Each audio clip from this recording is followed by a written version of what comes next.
Good evening, everyone. I hope all of you can hear me. We'll just give it a couple more minutes to get a few more people to join in, and then we'll get started.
Okay, why don't we make a start, and people will join as they come in. So, good evening, everyone, again. Thanks for joining us today about the webinar all to do with the different types of studies you're going to encounter when you read the literature and medical literature. And what I'm basically going to do is go over the different types of studies, because there's a lot of them, and we're going to talk a bit about the disadvantages and advantages of the different studies and when you might use some instead of the other. And that's quite related to the advantages and disadvantages, actually. So you might be wondering what the point of learning all of this is. Well, as a healthcare professional, it's really, really important to understand how the different studies are carried out, because when you read the literature, the only way for you to understand it is to know how they work. And knowing some of their pros and cons is also really important to be able to critically analyze the studies. Because if you can't do that, well, you're going to have to believe every study you read, and you shouldn't believe everything you read on the internet. So, lastly, I haven't put this point in there, but it's also important for your exams in medical school and as a doctor as well. So, for my favorite part of these sessions, we're going to do a quick Mentimeter quiz before we get started, before we get stuck into it, really, just so that I can check how much you learned by the end of the session. So, I'm just going to share that Mentimeter screen now. And if you all could just join up on that when the screen's being shared, that'd be great. So you should be able to see my screen right now. So if you head to menti.com and use the code, I'll wait for a couple of minutes for some people to join in, and we'll get started.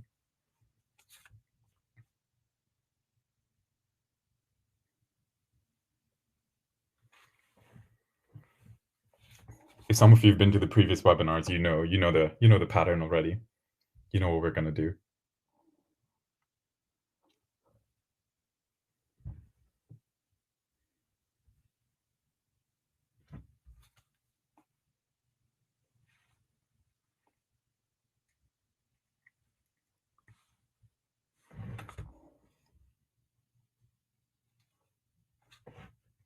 Perfect. We've got a few people joined in, so I'm going to get this started. So you'll have about 15 seconds to read and then choose the answer you think is right. Yeah, there's no speed points here.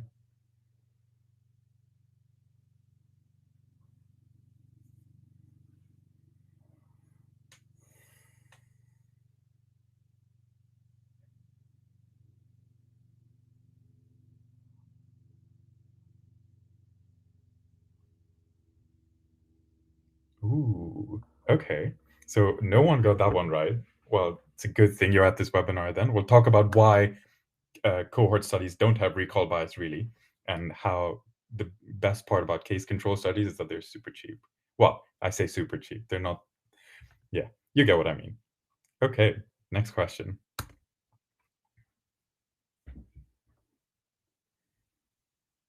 Quite an important question, actually.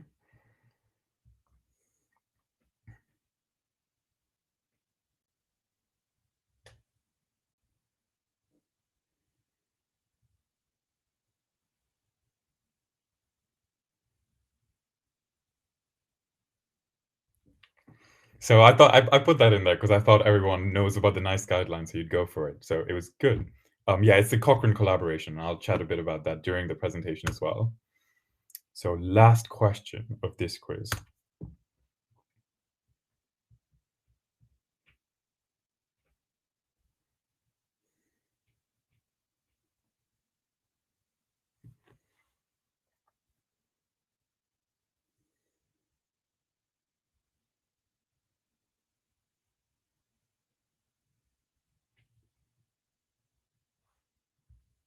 Yeah, good. Excellent. So you guys have some understanding of risk ratios then, which is really helpful. So back to the PowerPoint. Let me just open that up. Okay, back to the PowerPoint. And I did want to mention that if anyone does have any questions during the meeting, please post them in the chat and there will be a Q&A section at the end. So we'll go through it then. So we'll first start off by highlighting the hierarchy of studies. So just going over the different types of studies and why some give you more robust information than others. So I've got this lovely little diagram, which everyone will have access to later on YouTube and Medal. So as you go up the triangle, up the pyramid, the quality of evidence you're provided from the study increases.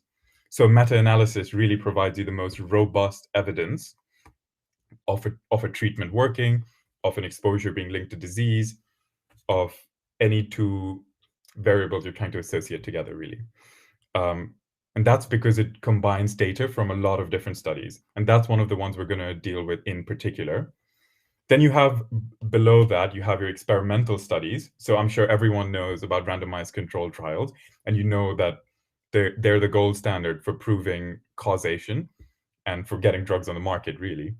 Um, so they're heavily controlled and very stringently carried out with placebo groups, randomization, double blinding, which is why they're quite high up in that pyramid. And then you have the observational studies where you just watch what happens and infer from them.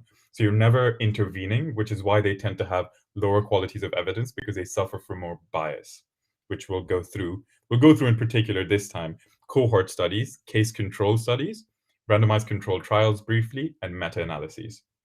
So now that you're all aware of which studies are better and which studies are slightly less good, we'll go into the observational studies. So work our way from the bottom up. And we'll start with the case control design. So I'm sure some of you have heard about this design of study. Um, you might have actually done one. So feel free to post in the chat if you already know all of this. But I have this lovely diagram here, I'm very proud of. And it kind of explains visually what a case control study involves. So you start off at the point where it says onset of studies, and you're in your ward or wherever you're on your computer, and you look through patient databases to find out who has the disease and who doesn't. So you're in your present, and you've worked out, okay, this group of people have this disease, and this group of people doesn't. And you think of something you think might have caused that disease in the past. So then what you do is you look back into the past to see whether the cases were exposed to something that you think might have influenced their disease pathology. And you also do the same for the controls. And then what you can do is calculate something called an odds ratio. And what that works out is the odds of a diseased individual being exposed compared to the odds of a control individual without the disease also being exposed. Now, clearly, if your cases have a lot more exposure than your controls, then you're starting to think that, okay, maybe my exposure is linked to the disease. Um, and that would look like an OR, so an odds ratio being greater than one. So it just tells you the odds of your cases being exposed is greater than that of the controls. And the odds ratio of less than one is the opposite of that, which you guys know since most of you got that answer correct in the Menti quiz. Interestingly, an odds ratio of one means that exposures and cases are unlinked. So there's no real correlation between the two. And then you can do statistical tests to see if these differences or odds ratios are significant. And the main one everyone's probably heard of is a confidence interval. And what a confidence interval tells you is how accurate is your odds ratio. Because if you think about it, you've only sampled a little bit of the population when you've done your cohort study. So your confidence interval tells you how reliable that sample odds ratio is to the true odds ratio of the entire population. And the fun part about that is all you have to do is look at it and see if it overlaps 1. Because if the confidence interval goes through 1, that means there is a possibility that the odds ratio could actually be 1 when you consider the entire population. So if that happens, it is very, very likely that the results are not significant. If your odds ratio confidence intervals do not overlap 1, it's much more likely to be significant. And so we're not going to go through how to do these statistical tests because there's a lot of programs to do that. You're never going to do it manually. I have no idea how to do them manually. But so that's the design. And then we'll go through some pros and cons. So like you saw in the Menti quiz, some of the pros are it's cheap and quick. You're just sitting at your computer and you sort of work these things out from patient databases. And then you can look through their history to see if they were exposed to whatever you're looking for. But you might also have to interview them and look backwards. And it's quite useful for rare diseases because you already have the list of patients who have the disease. You're not waiting for someone to get a disease which is quite rare. And you can look at multiple exposures because all you have to do is ask the patient or the volunteer whether they had 10, 20, 50 different exposures, if you so please. Now, you'll see the cons table for this type of study design is quite hefty. You have selection bias because you're the person sitting there on your computer deciding who to include and who not to include in the study, which creates a little bit of bias because it might just be patients at one hospital or patients in a certain geographical area, which then might not be representative of the overall population. You can then also have control group selection bias, which I've put separately because finding your cases is easy, but then you have to look through the database and just work out, okay, this person doesn't have the disease, so they can be a control. And I'm sure some of you can see the problem there because you might pick and choose your controls to make your data look better. And please don't do that. It makes research a mess for everyone, but that is a disadvantage of these case control designs. Recall bias is probably the most important one, one of the most important ones here, because like we said, we're looking into the past, right? So if you're looking through a patient's notes or their history, that's fine. There's less risk of recall bias there. But if you have to go and interview patients, then they might just remember things so far back in the past differently than what they actually are. And that creates a problem because then you don't know if they've been exposed first and then got the disease, or if they actually got the disease first and were exposed later and they just remember it incorrectly. Which is why that's a huge, huge, huge issue in these case control studies. And then confounding variables, like any observation, well, no, actually, cohort studies are quite good at this, but case control studies suffer from being only able to detect correlation and not really causation. Or at least if you read a case control study, you wouldn't trust it for causation that much because of confounding variables and, well, all the other negatives we've talked about as well. Let me give you an example of a confounding variable which could really mess up the conclusion from your study. Let's say you're looking at how sun exposure affects skin cancer. You do your case control study, you do everything, and you find your odds ratio to be greater than 1. So you work out, okay, sun exposure is leading to increased increased odds, I should say, of skin cancer. But it could just be that the people who had sun exposure were using some sort of carcinogenic sunscreen.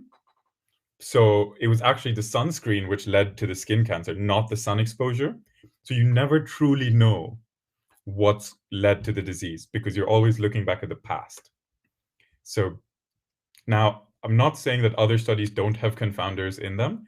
This is just a lot more apparent in the case control design. So I hope that made sense to you. And please, if you have any questions, post them in the chat because this is quite a little bit mind-bending. And you'll see on all my slides, well, most of my slides, I have a little reference down there, which you should go and have a look at if you want to get a bit more detail about the things I've talked about in this webinar. So we'll move on to the cohort design, which is also an observational study. So you're just watching people. But here, you start off by finding your healthy people or your patient group. And some of those people in the group you've identified are going to be exposed to something. You're not going to expose them. They're just naturally going to be exposed to something because of their lifestyle, because of many reasons. And then you just watch them and follow up at different times to see if they've developed a disease or if they've not developed the disease. So this is more of a prospective study rather than a retrospective study like the case control design was. So here, that's why you don't really have much of a risk of recall bias, because you're following them up as time passes, which puts it higher up in the hierarchy of studies anyways. And here you use your data, you can calculate what's called a risk ratio. So it's the risk of someone developing the disease if they've been exposed or not exposed. And it follows the same sort of rules as the odds ratio. So a risk ratio of 1 would suggest the exposure is protective against a disease. Greater than 1 would be the opposite. And a risk ratio of 1 would mean they're unlinked.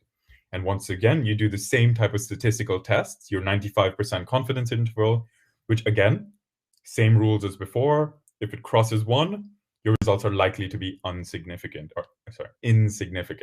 because it suggests that it could be that the risk ratio is 1, which means the exposure and disease are unlinked. So moving on and looking at the pros and cons of cohort designs, you can see there's a lot more pros here. You have no control group selection bias, because you just get one big batch of healthy people and you watch them as they get exposed or unexposed. You're not selecting who's going to be exposed or unexposed, so you can't add to any bias that's not already there in the study. Then you also don't have recall bias. Again, we talked about that. You're looking to the future, not the past. You can also assess multiple outcomes, which is at follow-up periods, you can measure multiple things, or you can ask multiple questions.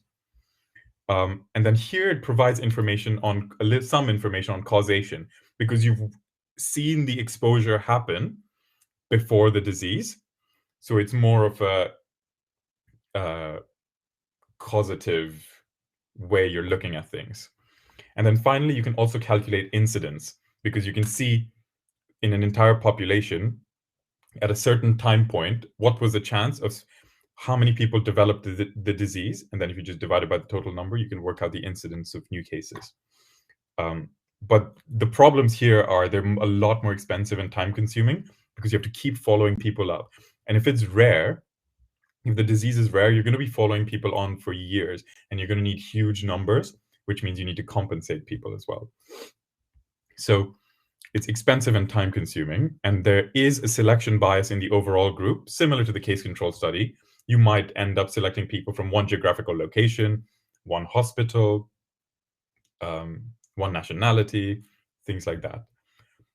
You also could have a healthy volunteer effect. I'm sure some of you have heard of that before, where people who are keen to take part in these studies go and take part in them, which might not be representative of the entire population, because these people generally tend to be healthier, more in care of their health, more aware of health problems and health things to improve your health. And then quite an important problem in prospective studies is loss to follow-up.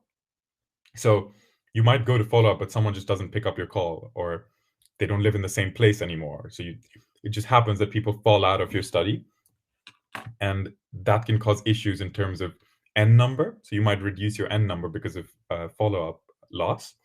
It can also change the characteristics of the group you have. If all the males ended up dropping out of the study, your study's completely changed. You're only looking at females now.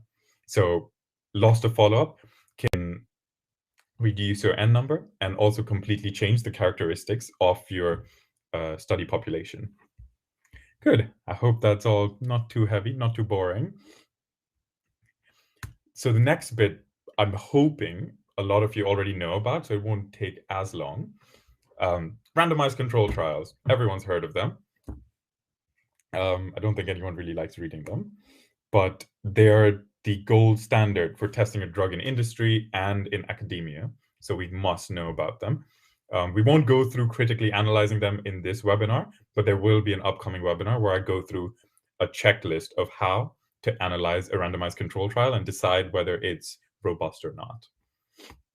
So I'm sure everyone knows the methods of how this happens. You have a group of patients, you randomize them. Usually you get an external company to do it so that there's no bias, and you have blinding. So the assessors and the patients don't know whether they're going to be given the drug or the placebo. That's really important because that can otherwise affect your measurements and how you analyze data. So you randomize, you give your treatment group the intervention, you give your control group the comparison, and you measure whatever outcome you want. Importantly, this is an interventional study. So unlike the other ones, which were observational, here you actually intervene and give patients something. And again, you would measure a risk ratio and do the same statistics as before.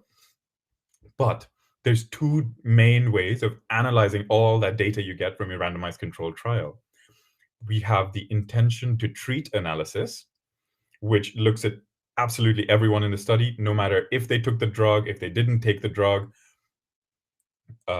if they followed your guidelines to them perfectly, if they didn't follow your guidelines at all. For example, if you tell your candidates or volunteers not to smoke for the duration of the study, but half of them do smoke during the study, an intention to treat analysis would still include all of them. A per protocol analysis, on the other hand, only analyzes the people who absolutely stuck perfectly to your study guidelines. So what we currently prefer is the intention to treat analysis, and that's because it gives you a much more realistic overview of what's going to happen in the population if your drug was to be included, was to be licensed. Not everyone's going to follow the instructions that doctor gives them perfectly. People do all sorts of things, and it's all up to their health beliefs. So it's very important that an intention to treat analysis is carried out. Another reason you do it is to reduce excluding too many people. So we mentioned earlier for the cohort study that you can have a loss to follow-up, but here, if you start excluding people who didn't do your study perfectly, then again, you're losing crucial information.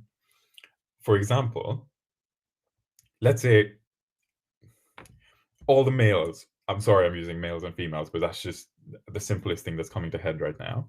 Let's say all the males decided to start smoking in a study where you weren't meant to smoke at all. If you exclude all of them, are the results of your randomized control trial really reliable and generalizable to the population? No.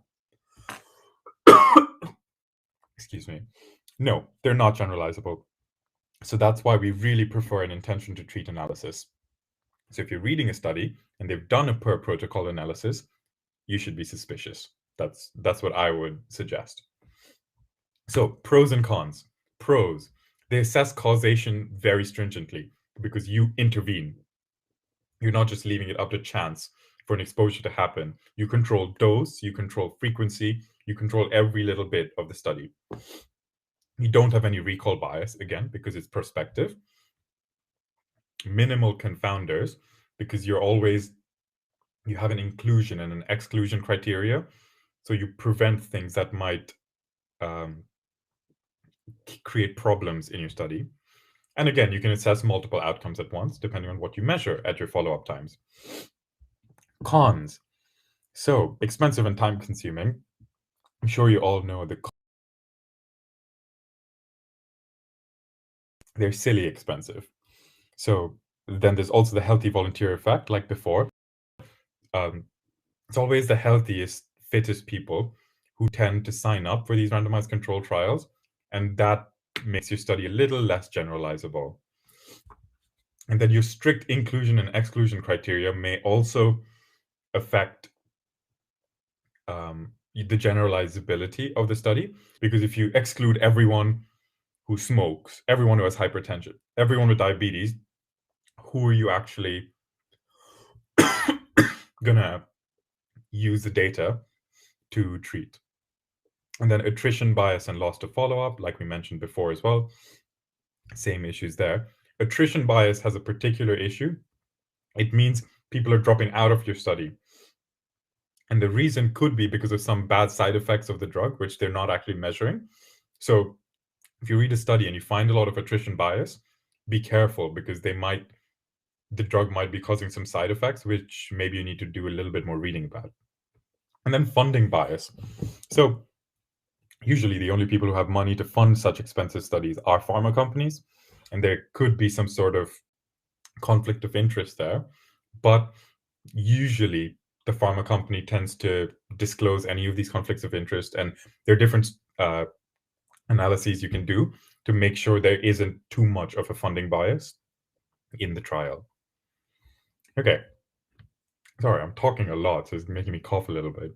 So we'll move on now to the final bit, the most beautiful studies, critical appraisal type studies. So a meta-analysis.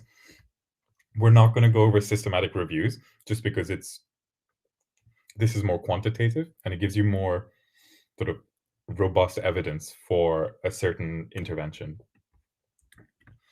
It's called a meta-analysis because you're analyzing previously analyzed data, so it's quite meta like that. So how you'd start off is, first of all, decide what you want to do your meta-analysis on. Say you wanted to look at the effect of paracetamol on hair growth. I'm being quite random here, just bear with me. So you decide your topic like that and create a protocol. And what I mean by create a protocol is you need to decide what types of studies you're going to include and exclude in your analysis. So you might only want to include studies which have used the regular dose of paracetamol, or you might want to include studies only which were for 3 weeks long, for example.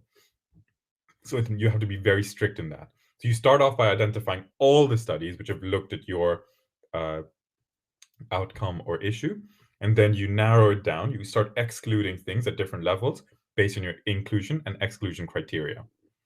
Then probably one of the most important steps is to assess the quality of the studies, because there might be some really bad studies out there and you want to know. So like we saw in the Menti questions, the Cochrane collaboration has a really useful tool for analyzing the quality of randomized controlled trials or other studies for a meta-analysis. They also have very useful tools to take you step by step through a meta-analysis if it's your first time. And it looks quite similar to the diagram on our left here. But it's a really good place. Well, everyone should be using that to do meta-analysis to make sure they're consistent and up to scratch. But some people don't, and looking at the quality of the study will help you decide what's good and what's not. Then it's all about extracting the data you want from the studies. Very manual labor, very time consuming, but you then are able to analyze the data, which is simple enough as analyzing data. You combine all the effects from the different studies, different ways of doing that, such as Cohen's d and other measures of mean, but we're not going to go through that in this webinar. But an important test that you should do is called the heterogeneity test, also known as the I-squared test. And it tells you how variable the studies you've included in your meta-analysis are. And you can do a statistical test on that to see if that heterogeneity is significant. And if it is, there is a possibility that your studies are too variable to actually make a sensible meta-analysis or draw a sensible conclusion from your meta-analysis. But again, you don't want too little heterogeneity, because then your results might not be as generalizable as you want, which is what really the outcome of a meta-analysis should be, to make individual studies more generalizable.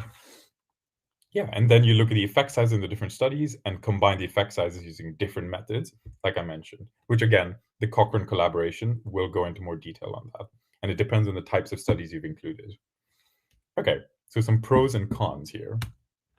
Pros are to combine information from multiple studies. Like we said, that will, first of all, that'll increase your sample size. Let's say you have 10 studies with 100 people in them. Individually, by themselves, they stand quite weakly. But if you do meta-analysis on them, you've got essentially an n number of 1,000. So if that meta-analysis then shows significant results, you can be much more certain that the results are actually true compared to the individual studies you've included. Then it also increases the generalizability of single studies. You're never going to find two studies exactly the same, because what would be the point of publishing it? So when you do meta-analysis, you will have some heterogeneity, which is what I said earlier, that some is good, too much is bad. And that heterogeneity actually allows you to make broader conclusions on the information you've read. So it increases the range, I would say, of whatever you're looking at. So it's quite powerful in that way, and it ends up quantitatively summarizing a field. Very easy to just look through the diagram you get from a meta-analysis and just visually understand what's going on in the field at that time point. Then another thing you can do is a sensitivity analysis, which allows you to see whether a certain decision could have influenced the entire results of your meta-analysis. So if you think back, we said you have to have inclusion and exclusion criteria, but those are subjective. Who decides what to include and what to not? So you can change your inclusion criteria once you've finished your first meta-analysis, and then if you change your inclusion criteria and do it all over again and see that the results are pretty much the same, you know that inclusion criteria, for example, didn't really have a massive effect on the study at the end. So it was all right to include it. But if you do find some significant difference, you have to think to yourself, okay, why is this factor so important in the outcome of my meta-analysis? Then you might actually get some hints to do more studies on that. And then subgroup analysis just means you can look at different groups in your meta-analysis and analyze them separately to make more specific conclusions. And the problems, we've talked about quite a few of them actually. Subjectivity and inclusion criteria, we've talked about. Heterogeneity, we've talked about. Does not look at side effects. So that was something I also mentioned in randomized controlled trials, because meta-analyses mainly look at sort of overall mortality over 5 years or total all-cause mortality, things like that. They don't often look at side effects. So it's good practice when you're reading meta-analysis just to look at the studies included as well to see if there were any side effects or any issues there. Then there's publication bias, which actually combines with not enough studies in the field. Publication bias is when people, well, it's true, it's everywhere, but people mainly want to publish studies that showed positive results. So then you're losing any negative results that might have been there, which will skew your meta-analysis to the positive end. But you can analyze that using something called a funnel plot, and it just checks whether there were also studies with negative results published in the studies you found and in the overall literature. And then if it's significant, you know, okay, maybe I have to be a bit cautious interpreting the results here. And then if you're looking at quite a niche field, there might just not be enough studies there to make a worthwhile meta-analysis. But as it goes, if all goes well, your meta-analysis should have all the pros, all the advantages, and it can be done from home, which is quite nice. If anyone's looking to do a study or to get into it, I would read around the literature, find a topic, and then maybe start with a systematic review, which I haven't gone over, but it's just a qualitative analysis or assessment of studies in the field. And then you can move up to a meta-analysis using the Cochrane Collaboration Handbook I've mentioned down there in the references. Excellent. So I'm sorry if I've gone too fast over these things because they are a bit challenging. But if you have any questions at this point, please do post them in the chat. Actually, before you do that, what we'll do is have the Mentimeter quiz for after, so I can actually analyze whether you've taken something away from this, and hopefully you have. So let me just get that ready. But in the meantime, please post questions in the chat, and I will get to them after this. Okay. So my Mentimeter screen should be sharing, same as before. Please go to menti.com and join up using that code on my screen. So we'll wait for a couple of minutes for people to come in.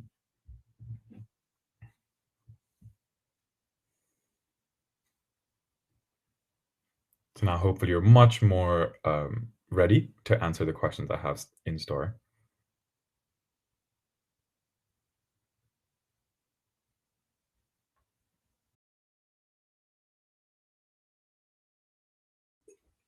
Promise they're not too difficult, so please don't be shy.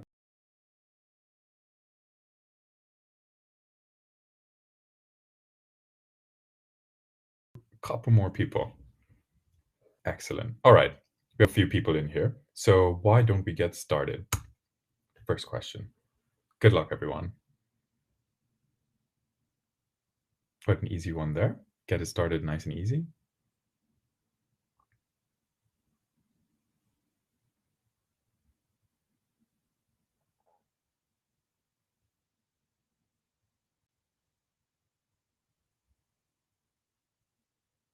Good. Yeah, I'm glad majority got that right. Yeah, it's a meta-analysis because like we were saying, it combines the data from multiple randomized control trials or multiple cohort or case control studies. So overall, it gives you a much more robust understanding of the field. Okay, we're ready to go again. Question 2.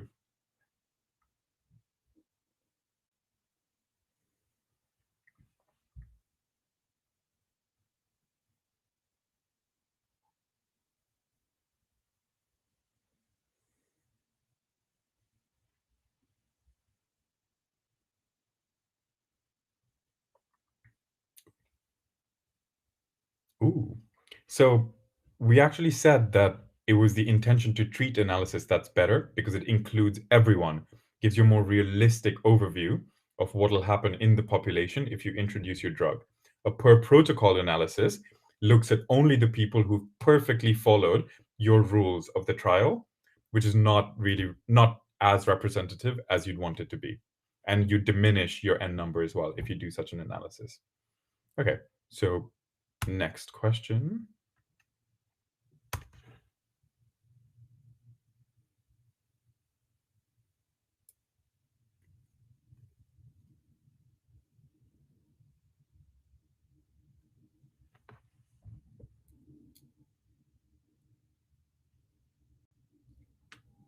I know it's difficult. You've just done this. You're not really. Yeah, nice. Case control study. So a cohort study looks forward usually. So when you look forward, you don't tend to have as much recall bias. Whereas in a case control study, you look to the past. So people remember things differently. I don't even remember what I ate for breakfast. So you have recall bias when you look into the past. Okay, that is it for the quiz. So thank you everyone for taking part in that. Very much appreciated. So we'll go back and please post any questions in the chat.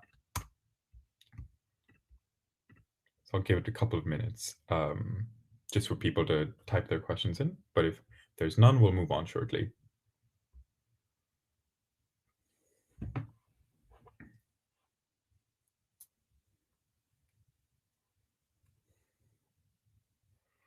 Yeah, and it's quite difficult to learn so much information all at once in the span of 45 minutes. So I recommend you to go find this webinar on YouTube after, where it'll be posted, or also on Medall. The slides will be there. You can go through at your own pace, and my explanations will be there as well. And the references if you ever want to have a look. Okay, just a minute more.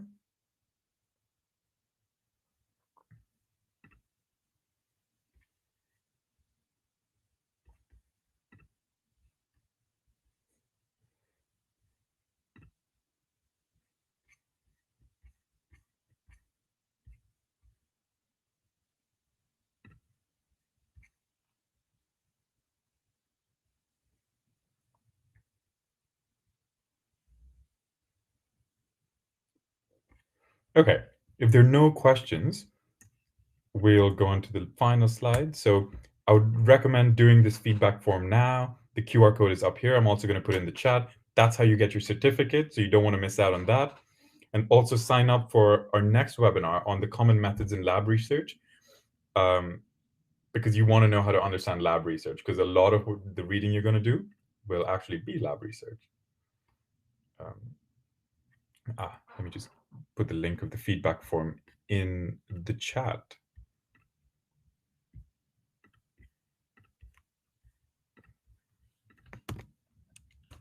Okay, so the link to the feedback form is in the chat.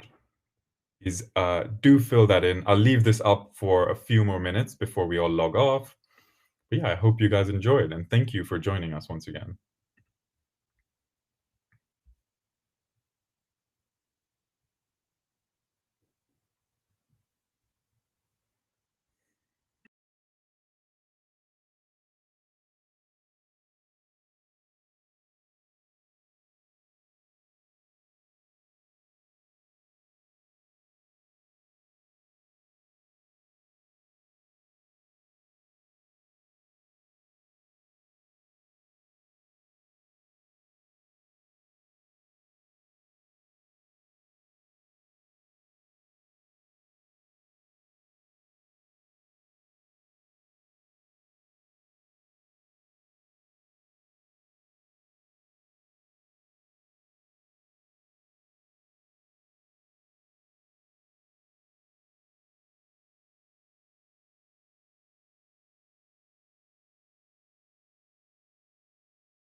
I know the feedback form takes a little bit of time. So guys, thank you so much for joining, and I'm going to log off now. And please catch this webinar. I'll upload it as soon as possible on YouTube and Medall. And you'll have this link and QR codes available there as well. And you should have hopefully gotten an email to fill in the form as well. But great work, everyone. And I will see you for the next webinar in a couple weeks' time. Bye, everyone.